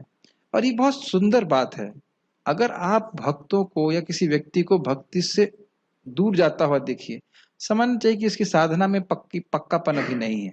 इसी का वो समझ नहीं पा रहा है कि माया की सेवा करके मैं सुखी नहीं हो सकता, इसीलिए वह कृष्ण को छोड़ के जा रहा है। अब दिक्कत यह है कि ज्यादा अच्छा हो कि हम ये देखने वाले हों ना कि देखे जाने वाले हों। और इसका कर्तव्य हर व्यक्ति के ऊपर स्वयं का है ना। जब युद्ध होता है तो आप दूसरे को बचाने का तो प्रयास करते हो, लेकिन पहले कर्तव्य है कि खुद को बचा लें। एक बात बताना भूल गया मैं, बहुत इंस्पिरेशनल बात है। प्रभुपाद जी तात्पर्य में लिखते हैं कि कृष्ण भावना के भक्त यदि 16 माला का जप करते हैं हफ्ते में एक बार, ऐसा बोले हैं, रोज अगर 16 माला का जप कर रहे हैं, 4 नियम का पालन कर रहे हैं, तो फिर उनके जो तथाकथित भौतिक कार्य हैं वह भी कृष्ण भावना भावित माने जाते हैं। कितनी किताबें आई, कितनी किताबें बिकी, और जितने भी सब कार्य हैं वह भी कृष्ण भाव। लेकिन 16 माला का जप नहीं कर रहे हैं तो फिर वह डाउटफुल है। एकदम प्रत्यक्ष मैं आपको दिखा दूंगा, चैतन्य चरितामृत में लिखा है। ठीक, जब मनुष्य को अनेक जन्मों के बाद पूर्ण ज्ञान होता है तो वह कृष्ण की शरण ग्रहण करता है। यदि कोई इस श्लोक में बताई गई विधि से भगवान के पास पहुंचता है तो उसे इंद्रिय निग्रह करना होता है, प्रत्येक प्राणी की सेवा करनी होती है और समस्त जीवों के कल्याण कार्य में रत होना होता है। इसका अर्थ यह हुआ कि मनुष्य को भगवान कृष्ण के पास पहुंचना ही होता है, अन्यथा पूर्ण साक्षात्कार नहीं हो पाता। मतलब ये सारे कार्य कर रहा है और अंततः तो भगवान के पास अभी नहीं पहुंचा है, तो मतलब वो परफेक्ट नहीं हुआ। प्रायः भगवान की शरण में जाने के पूर्व पर्याप्त तपस्या करनी होती है। क्या आपको बात पता थी? आपको पता है ये बात? अच्छा, तपस्या का मतलब क्या होता है? वह कार्य जो हमको अच्छा लगे और हमसे करते हैं, नहीं होता है। जो हमारे लिए अच्छा हो और हमको अच्छा न लगे वह तपस्या है। तो मतलब क्या हुआ? तपस्या का मतलब ही कि आपको अच्छा नहीं लगेगा। Does it make sense? क्योंकि हम जब करने का मन नहीं करता है। It is not suppose to be like this. आपका मन जब करने के लिए करे इसमें आश्चर्य कीजिए, जब करने के लिए ना करे इसमें आश्चर्य मत कीजिए। क्या समझ में आ रहा है आपको? आपको लगे कि हाथ में जब करना था, अरे ये कैसे हो गया, मैं तो बद्धात्मा हूं, मेरी इच्छा कैसे हो गई जब करने की, उस पर आश्चर्य करना चाहिए। लेकिन ये ध्यान रखना होगा कि भोगों में सुख नहीं है और तपस्या का सुख अत्यंत उत्कृष्ट है, यदि हमारा हृदय शुद्ध हो जाता है उस दिव्य तपस्या को करके। क्या श्लोक बोल रहा हूं मैं? तपो दिव्यम पुत्र का ये न सत्वम शुद्धे तस्मात ब्रह्म सौख्यम तुनंतम। ये मानव जीवन तपस्या के लिए है, दिव्य तपस्या के लिए, भक्ति के लिए है, जिससे हृदय शुद्ध होगा। हृदय शुद्ध होगा तो भगवान का सुख, असीम सुख प्राप्त होगा। उससे कम में हमें सेटल नहीं करना चाहिए, नेगोशिएट नहीं करना चाहिए उससे कम में। समझते हैं? यस, बीकॉम वाले समझते हैं, बाकी लोग भी समझते हैं। नेगोशिएशन समझते हैं ना? इतना लेंगे, इतना पैसा देंगे, इतना लेके तो सामान मिलेगा, ये से होता है। जब तक असीमित सुख नहीं मिल रहा उससे कम में नहीं, नहीं हमें नहीं, भक्ति करते रहना। बार्गेनिंग कहिए कुछ नहीं, बार्गेनिंग के लिए जब तक असीमित सुख नहीं मिलेगा हम भक्ति नहीं छोड़ने वाले, उसके बाद छोड़ देंगे। यस, आत्मा के भीतर परमात्मा का दर्शन करने के लिए मनुष्य को देखना, सुनना, स्वाद लेना, कार्य करना आदि इंद्रिय कार्यों को बंद करना होता है। बताइए, खाना भी बंद करना है, बड़ा कठिन है, isn't it? तभी वह यह जान पाता है कि परमात्मा सर्वत्र विद्यमान है। ऐसी अनुभूति होने पर वह किसी जीव से ईर्ष्या नहीं करता, क्योंकि सभी में भगवान को देखता है। उसे मनुष्य तथा पशु में कोई अंतर नहीं दिखता। इसका अर्थ क्या है? वह देख रहा है कि आत्मा है, परमात्मा है और विभिन्न ड्रेसेस में वो बैठे हुए। ये नहीं देख रहा है कि वो, इसका अर्थ ये नहीं देखना चाहिए कि वो पशु और इंसान को देख ही नहीं रहा है। जैसे आप लोग यहाँ थोड़ी थोड़ी अलग अलग ड्रेस में बैठे हैं, है कि नहीं? लेकिन सभी लोग भक्त हैं कि नहीं? तो आप सभी लोग इसी तरह से एक सबको देख रहे हैं कि अलग अलग ड्रेस में है थोड़ा बहुत, लेकिन सब डिवोटी हैं। क्या आप सबको अलग अलग ड्रेस में देख रहे हैं कि नहीं? इतना मुश्किल प्रश्न है क्या है? सब लोग सोचते बहुत कोई ब्रह्म वाक्य पूछ रहे हैं प्रभु। हाँ, और क्या आप सबको डिवोटी के रूप में देख रहे हो? नहीं प्रभु जी, मेरे अलावा कोई डिवोटी नहीं है। ऐसा है क्या? सबको डिवोटी देख रहे हैं, तिलक लगा, सबके तिलक भी अलग अलग दिख रहे हैं। उसी प्रकार से सबको अलग अलग ड्रेस में देखता है। ये कुत्ते के शरीर में है, ये स्त्री के शरीर में है, ये पुरुष के शरीर में है, लेकिन किसी से घृणा नहीं करता। वह आत्मा को परमात्मा के अंश के रूप में देखता है। ये अर्थ है। कितनी बार समझा दिया मैं इसको, समझ में नहीं आ रहा था। ठीक है, इतना बुद्धू नहीं होना चाहिए। ऐसे देख रहे थे लोग, प्रभु जी तो कुछ नई बात बोल रहे हैं। अरे वही बात बोल रहा हूं मैं आपको। हाँ ठीक है, क्योंकि वह केवल आत्मा का दर्शन करता है, बाह्य आवरण का नहीं। लेकिन समान व्यक्ति के लिए निराकार अनुभूति की यह विधि अत्यंत कठिन सिद्ध होती है। तो इसलिए इसको नहीं करना है। उसमें क्या क्लेश है उसका वर्णन हम कल करेंगे। कोई प्रश्न है किसी का तो मुझे बताइए। परशुराम प्रभु, यस, गिव द माइक। क्या आप बोलिए, बहुत समय लगेगा पहुंचने में, पहुंचा दीजिए नहीं तो।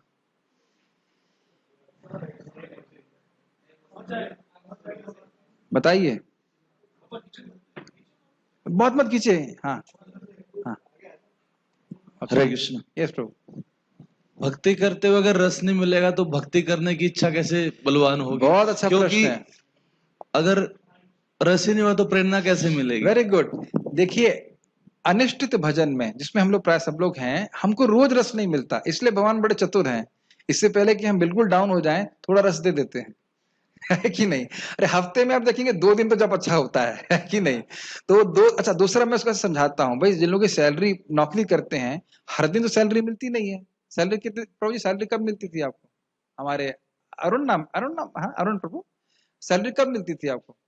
महीने में एक बार। लेकिन मेहनत करते थे पूरे 29 दिन, और एक दिन बड़े खुश रहते हैं, हाँ सैलरी मिल गई। तो अगर महीने में एक बार भी जब अच्छा हो रहा है तो करना चाहिए। लेकिन सैलरी कब मिलती थी प्रभु जी? जब 29 दिन काम करते थे। ऐसा तो नहीं कि जिस दिन सैलरी मिले उस दिन काम करेंगे सैलरी मिलेगी।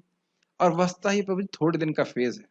अगर आप अच्छे से जप करते रहे, मैं केवल जप की बात कर रहा हूँ, अच्छे से जप करते रहें, करते रहें, करते रहें, और बड़ी एकाग्रता से करते रहें, आपको बहुत जल्दी टेस्ट प्राप्त होगा। वृंदावन में तो तुरंत, ये मेरा अनुभव है। मैं इंडोनेशिया में गया, ना एसी की जरूरत ना पंखे की जरूरत, इतना बढ़िया मौसम। पंखे की जगह वो बल्ब लगा के रखते हैं। सही में अच्छे होटलों में पंखे की जगह बल्ब लगा के रखते हैं, पंखा चाहिए ही नहीं। और फिर भी वहां पे जप में रुचि नहीं मिलती। खाने के लिए ऑर्गेनिक फूड, वहां केमिकल है नहीं। आप लोगों को लग रहा है प्रभु जी टिकट कितने का है? लेकिन सही में खूब पहाड़ पर सब कुछ अच्छा, लेकिन रस नहीं। ये मैं स्पष्ट, मंदिर में करो, मेरे को तो ऐसा अनुभव हो रहा था। वहां के भक्त लोग कैसे भी हों, यहाँ पे आते हैं, सब जानते हैं वृंदावन में तो सुबह उठिए, बढ़िया से माला कीजिए, हाँ बहुत अच्छा लगता है। तो अच्छा लग, ये तो जैसे स्थान में हम बैठे हैं, बस फ्री है, बस हम थोड़ा एकाग्रता से करें, वैष्णव कुछ अपराध नहीं करें, वैष्णव की सेवा करें, तो यहाँ फ्री में सब कुछ प्राप्त हो रहा है। अनुभव होगा भी आपको। और दूसरा बात यह भी जीव गोस्वामी कहते हैं कि शुरुआत की स्टेजेस में रस होता है, लेकिन अनुभव नहीं कर पाते। अभी भी देखो कुछ भक्त छोड़ देते हैं भक्ति, फिर वापस आ जाते हैं। रस नहीं अनुभव किया होता तो आते क्यों? और सीधी बात है, यहाँ बहुत सारे भक्त हैं, कुछ लोग हैं जो ब्रह्मचारी आश्रम में भी नहीं है, बाध्य नहीं है गीता क्लास में आने के लिए, लेकिन आ रहे हैं। पैसे नहीं मिलेंगे लेकिन आ रहे हैं क्योंकि अच्छा लग रहा है। तो ऐसा भी नहीं कि कोई भी रस नहीं। और अल्टीमेट प्रसादम का रस तो सबको प्राप्त है ही, तो प्रसाद का तो अच्छा लगता ही है, दैट इज द बेसिक रस। लेकिन कथा का, जप का धीरे धीरे करके रस मिलने लगता है। अब देखो हम लोग 2-3 महीने से मंगल आरती नहीं जा पा रहे थे, कितना खराब लग रहा था, मतलब मंदिर वाली है कि नहीं? कितना अच्छा लगता है अब जाते हैं तो, जप करने में कितना अच्छा लगता है मंदिर में, तो सब। लेकिन इसके लिए थोड़ा सा प्रयास करना पड़ेगा, हाँ थोड़ा प्रयास करना पड़ेगा। और कोई प्रश्न है? यस। तो इस प्रकार के रस के लिए, जो भक्ति का रस है, उसके लिए थोड़ा सा तपस्या करनी होगी। हाँ जी प्रभु जी, श्लोक के अनुवाद में लास्ट में ये है, वे समस्त लोगों के कल्याण में संलग्न रहकर अंततः मुझे प्राप्त करते हैं। हाँ। तो ये कल्याण किस तरह से? मुझे समझ में नहीं आया, इसलिए मैंने व्याख्या नहीं करी। देखिए भक्तों के लिए तो बड़ा आसान है, कल्याण क्या है? भक्ति देना। अब ये कौन सा कल्याण करते हैं भाई, मुझे पता नहीं, क्योंकि उनका प्रोसेस ही समझ में नहीं आता। उनका इंद्रिय संयम कैसे होता है ये भी समझ में नहीं आता। मैं कहूं शानू प्रभु आपको इंद्रियों को संयम करना है, जीव को संयम करना है, क्या करोगे बताओ? नहीं, जीव को संयम करना है, जीव को संयम करना है, क्या करेंगे आप? प्रसाद खाओ, सिंपल। प्रसाद खाइए और भगवान का हरे कृष्ण मंत्र जपो, सिंपल। आंखों को संयमित करना क्या है, उसका मतलब है भगवान के विग्रह को देखना। अब इन लोगों का क्या संयम है, हमें तो समझ में नहीं आ रहा।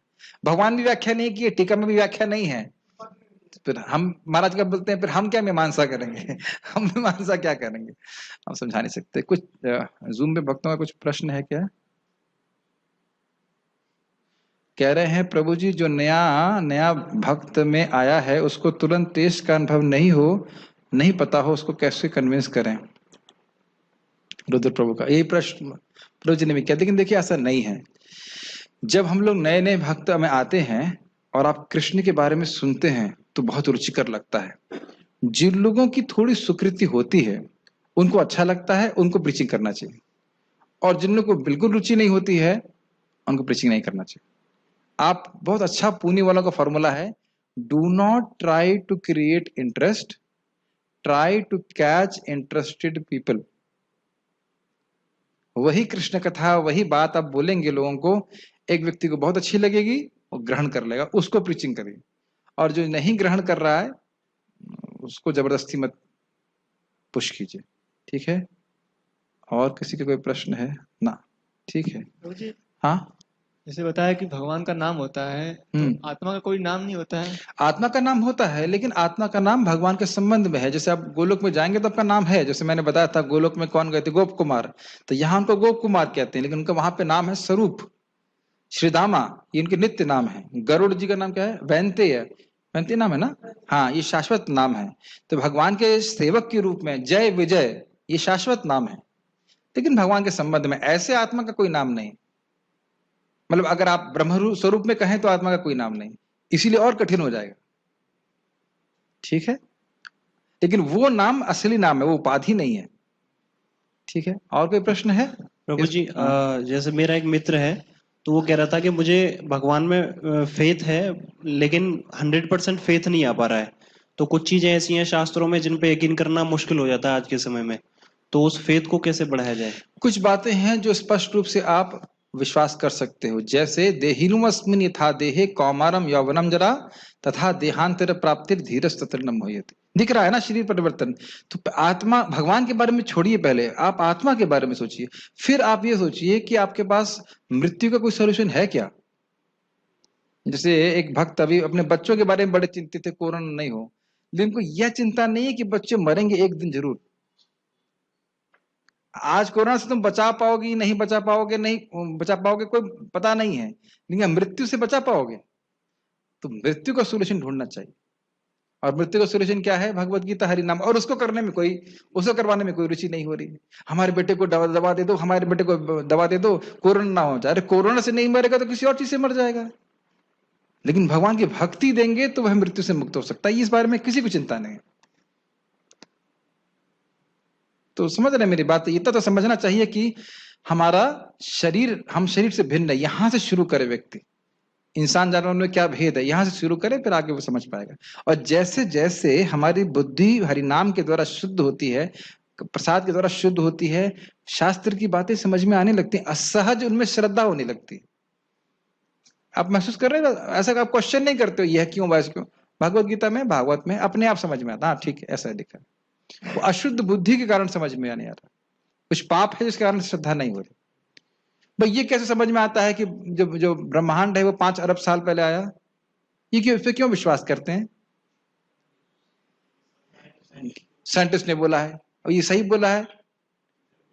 जरूरी नहीं, बिल्कुल जरूरी नहीं है, बिल्कुल जरूरी नहीं है। उसको भी अपने परदादा का नाम पता नहीं है जो मात्र 300 साल पहले आए, और वो प्रेडिक्ट कर रहा है 5 अरब साल पुरानी बात। कितनी बड़ी ये श्रद्धा की छलांग है कि नहीं? तो कोई कहे कि मैं श्रद्धा नहीं रख रहा हूं, तो वहां भी श्रद्धा रख, केवल पाप के कारण और बार बार सुनने के कारण उनमें श्रद्धा हो गई।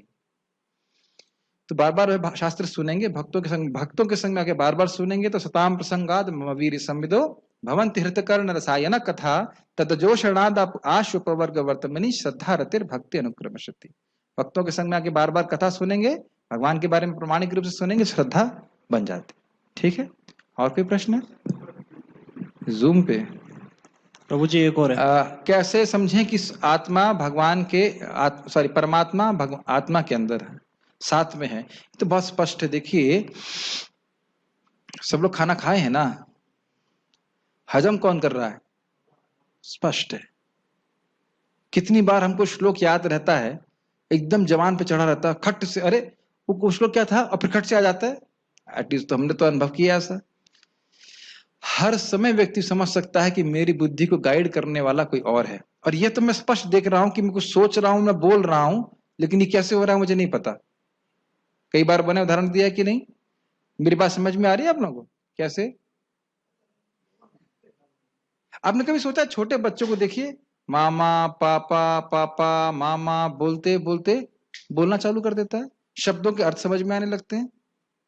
कभी ऑब्जर्व कर रहे हैं ये कैसे हो रहा है? ये कौन कर रहा है? ये सब भगवान बुद्धि दे रहे हैं। बाकी हम भगवत गीता से सुनते ही हैं, तो इस प्रकार से धीरे धीरे समझ में आने लगता है कि भगवान ही हमको प्रेरणा दे रहे हैं, भगवान ही सब कुछ कंट्रोल कर रहे हैं। इस प्रकार से तो समझ सकते हैं। कह रहे हैं आत्मा के भीतर परमात्मा है या साथ में है? तो एक शास्त्र की बात तो अच्छा है, जो बात बताई गई है कि एक वृक्ष पे 2 पक्षी रह रहे हैं, तो उससे यही समझेंगे कि आत्मा के साथ में परमात्मा है। लेकिन कहीं ये भी सुना है कि आत्मा के अंदर भी परमात्मा है, लेकिन इसमें कुछ कह नहीं सकता, मुझे अभी ठीक ठीक याद नहीं। लेकिन मैंने इसे अभी मुझे ठीक से याद नहीं, लेकिन आत्मा के साथ में परमात्मा ही तो स्पष्ट है। वृक्ष के साथ में 2 वृक्ष में डाल में 2 पक्षी हैं, एक पक्षी फल खा रहा है, दूसरा देख रहा है। ठीक है, okay. So we shall stop here. Shrimad Bhagavad Gita की जय, श्रील प्रभुपाद की जय। Thank you all very much.